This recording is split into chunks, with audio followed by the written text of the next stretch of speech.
जय Hind. The AHD educator channel के माध्यम से मैं एसके बिहारी सर आप सभी व्यूअर्स एवं छात्रों को स्वागत करता हूं। इस चैनल के माध्यम से कंप्यूटर साइंस में किसी भी कॉम्पिटिटिव एग्ज़ाम के लिए तैयारी कर रहे हैं, अच्छे नंबर लाना चाहते हैं या कहे तो क्लास 11-12 की तैयारी कर रहे हैं, अच्छे मार्क्स से पास होना चाहते हैं, तो इस चैनल को सब्सक्राइब कर लीजिए। चैनल पे नए हैं तो सब्सक्राइब करके बेल आइकन प्रेस कर लीजिए और वीडियो अच्छा लगेगा तो वीडियो को लाइक कर दीजिएगा। आज हम लोग Patna civil court mains exam जो 2025 में होने वाला है उसके लिए क्लास दूसरा लेकर के आया हूँ। इस क्लास में हम लोग ईमेल आईडी पे बात करेंगे, क्योंकि पटना सिविल कोर्ट में एग्ज़ाम हुआ था, पटना सिविल कोर्ट के लिए एग्ज़ाम हुआ था। प्री एग्ज़ाम में ईमेल आईडी से कई क्वेश्चन देखने को मिला था, इसलिए मैं उसी क्वेश्चन को देखते हुए विस्तार से कुछ बताने का प्रयास किया हूँ। आप सभी व्यूअर्स 10 मिनट टाइम निकाल करके इस वीडियो को देख लेंगे तो आने वाला कॉम्पिटिटिव एग्ज़ाम हो या कहे किसी भी तरह का एग्ज़ाम हो तो उसमें ज़रूर हेल्प मिलेगा। तो चलिए हम लोग ज़्यादा समय को न गवाते हुए बढ़ते हैं टॉपिक की ओर।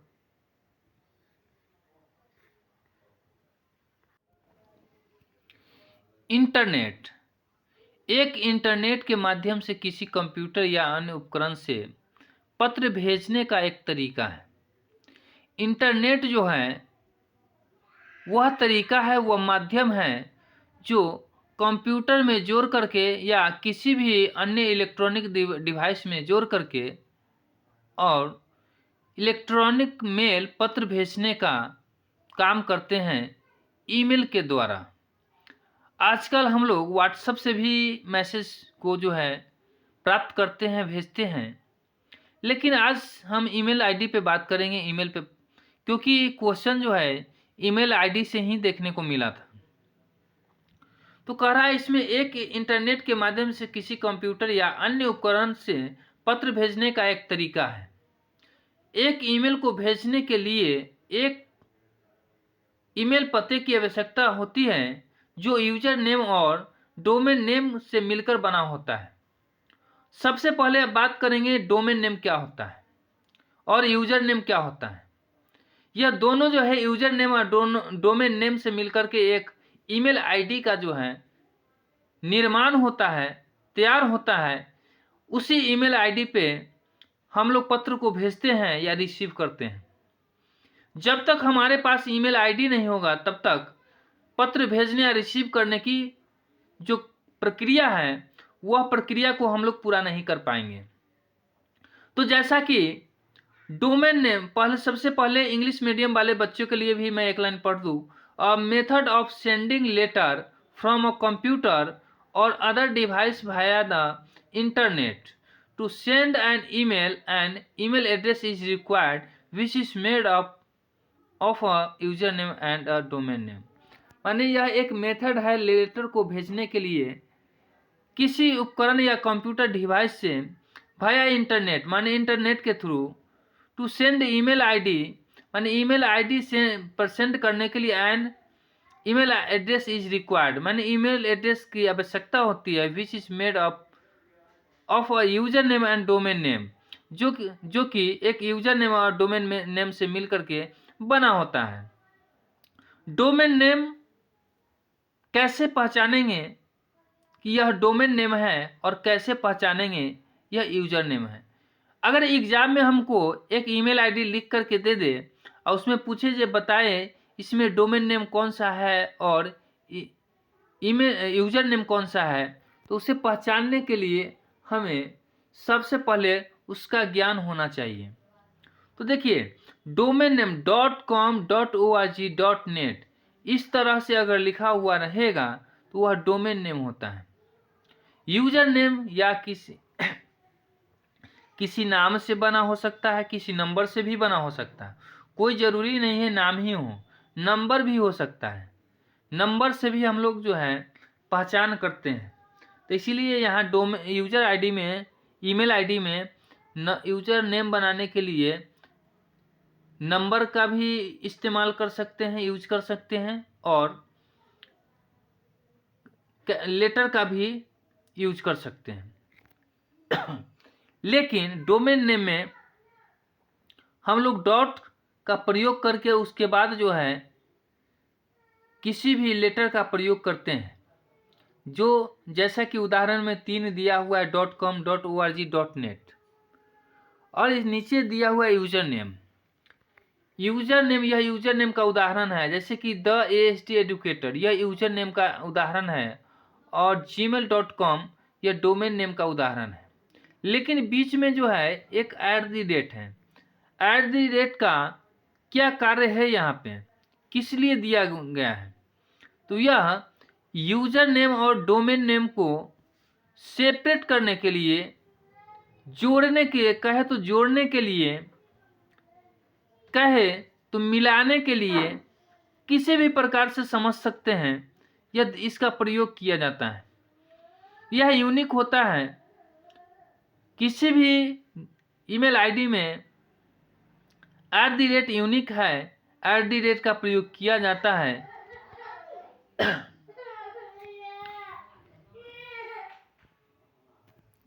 अब हम लोग स्पूफ के ऊपर कुछ बात करेंगे।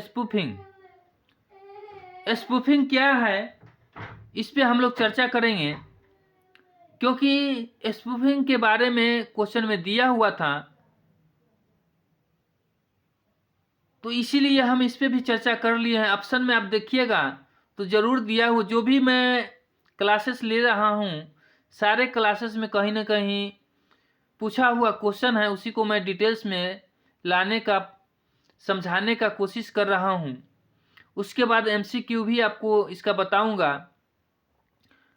तो स्पूफिंग का मतलब, स्पूफिंग मीन्स होता है धोखा। कॉन्समेंट मीन्स होता है छिपाना।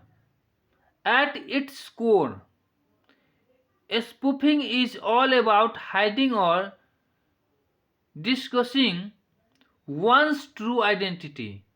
मीन्स मूल रूप से स्पूफिंग किसी असली पहचान को छिपाने या छिपाने के बारे में जो है। उसके बाद है मिमिक्री। मिमिक्री का मतलब होता है नकल। Spoofing doesn't just hide the source identity, it goes a step further by imitating a legitimate और ट्रस्टेड सोर्स। स्पूफिंग सिर्फ स्रोत की पहचान नहीं छिपाती, यह किसी वैध या विश्वसनीय स्रोत की नकल करके एक कदम आगे बढ़ जाता है। जैसे कि हैकर वगैरह जो होता है उसको देखते होंगे, हैकर हमेशा जो है एक कदम आगे रहता है, किससे? डेवलपर से। क्योंकि हैकर अगर एक कदम आगे नहीं बढ़ेगा तो फिर वह किसी भी तरह का हैकिंग नहीं कर पाएगा। तो किसी भी वैध या विश्वसनीय स्रोत को नकल करता है। सबसे पहले क्या करें, अब मान लीजिए इसमें सपोज डैट यदि किसी भी प्रकार का आपके पास मैसेज आता है, उसमें कहा जाता है कि इस मैसेज में लिखा हुआ रहता है कि इस बटन पे क्लिक करने के बाद आपके अकाउंट में, इस प्रक्रिया से गुजरने के बाद आपके अकाउंट में इतने पैसे क्रेडिट कर दिए जाएंगे। आप बड़ी खुश होते हैं और अपना सारा जो है इन्फॉर्मेशन उसमें भर देते हैं, भर करके सबमिट करते हैं, पता चलता है कि आपका अकाउंट खाली हो गया है। आपको इससे भी अच्छा उदाहरण, जैसा कि जब आप मोबाइल खोलते हैं या कंप्यूटर खोलते हैं, लैपटॉप खोलते हैं, तो एक ही तरह का 2-2 3-3 जो है वेबसाइट देखने को मिलता है। उसमें क्या होता है, कौन सा वेबसाइट जो है असली है, कौन सा वेबसाइट नकली है, इसका पता लगाना मुश्किल हो जाता है। हम लोग क्या करते हैं, कभी कभी जो वेबसाइट नकली होता है, नकल किया हुआ होता है, उसी वेबसाइट पे अपना सारा डिटेल्स भर करके सबमिट कर देते हैं। वही डिटेल्स हैकर के पास चला जाता है। हैकर आपके पास फ़ोन करता है, आप फलाने आदमी हैं, आपका मोबाइल नंबर इतना है, आपका एड्रेस ये है, आप जो है आपका अकाउंट बंद हो चुका है, आपका इस बैंक में अकाउंट है, आपको अकाउंट बंद हो चुका है, अकाउंट चालू कराने के लिए एक OTP जाएगा, मैंने से फलाना इस तरह का जो है आपको देखने को मिलता है। तो यही बता रहा है इसमें कि यह किसी वैध या विश्वसनीय स्रोतों को नकल करके एक कदम आगे बढ़ जाता है। उसके बाद लिवरेजिंग ट्रस्ट, विश्वास का लाभ उठाना। हम लोग जो क्या करते हैं, उस पर विश्वास कर लेते हैं, उसका लाभ जो है वो उठा लेता हूँ। बाई पासिंग डिफेंसेस, सुरक्षा को दरकिनार करना, माने हम लोग सुरक्षा को दरकिनार करके उस पर विश्वास कर लेते हैं, इसका जो है कहे तो भुगतना पड़ जाता है। मैलिशियस गोल्स, माने दुर्भावपूर्ण लक्ष्य, इसका जो है लक्ष्य दुर्भावपूर्ण ही होता है। डिटेक्शन डिफिकल्टी, पता लगाने में कठिनाई, क्योंकि जब तक आपको इसका नॉलेज नहीं है तब तक आप इसका पता नहीं लगा सकते हैं, और इसी के कारण जो है आपके साथ धोखा हो जाता है। तो ये था। इसके बाद एक है स्निफिंग। यह ज़्यादातर प्रयोग हैकर और अटैकर के द्वारा इलीगल तरीके से डाटा को कलेक्ट करने के लिए किया जाता है। जैसा कि हम अभी चर्चा किए हैं, इसमें एप्लीकेशन का महत्वपूर्ण एप्लीकेशन है ऑपरेटिंग सिस्टम और नेटवर्क। ये तीनों देखिए अभी समझाते हैं इस पे। ये जो है फिगर है आपको इस तरह से समझाते हैं जो समझ में आएगा। सबसे पहले स्निफिंग 2 प्रकार का होता है, एक एक्टिव स्निफिंग, एक होता है पैसिव स्निफिंग। एक्टिव स्निफिंग जो है, इस प्रकार की स्निफिंग में एक ट्रैफिक को देखा जा सकता है और इसे बदला भी जा सकता है। इस स्निफिंग को स्विच के माध्यम से पूरा किया जाता है।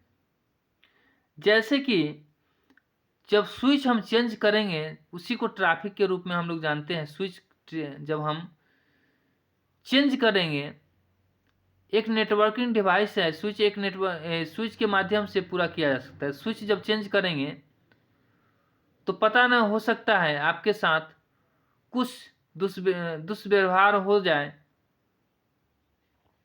पहले इसको हम पढ़ लेते हैं, उसके बाद समझाते हैं। स्विच एक नेटवर्किंग डिवाइस है जिसका प्रयोग 2 नेटवर्क डिवाइस को एक दूसरे से कनेक्ट करने के लिए किया जाता है। एक स्विच मैक एड्रेस का प्रयोग करके डेस्टिनेशन पोर्ट को डाटा ट्रांसमिट करने के लिए इसका फायदा अटैकर उठाते हैं और लैन में ट्रैफिक को इंजेक्ट कर देते हैं। तो यहाँ पे कहा जा रहा है एक्टिव स्निफिंग जो है मैक स्विच के माध्यम से पूरा किया जाता है।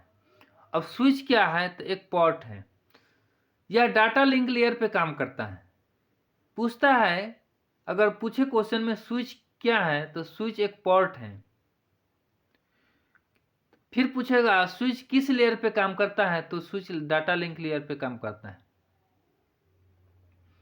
स्विच एक नेटवर्किंग डिवाइस है। स्विच क्या है, एक डिवाइस है, नेटवर्किंग डिवाइस, जो नेट के लिए प्रयोग किया जाता है,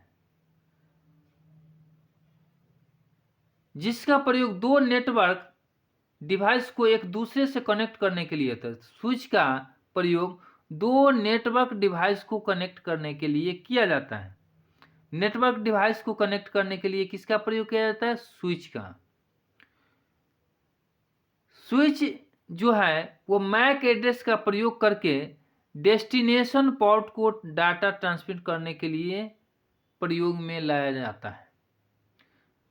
स्विच जो है मैक एड्रेस का प्रयोग करता है डेस्टिनेशन पोर्ट को डाटा ट्रांसमिट करने के लिए। इसका फायदा अटैकर उठाते हैं। अब जो है जो अटैकर होता है या हैकर जो होता है इसका फायदा उठाता है लैन में ट्रैफिक को इंजेक्ट करके। अब क्या करेगा, बीच में इंजेक्ट कर देगा।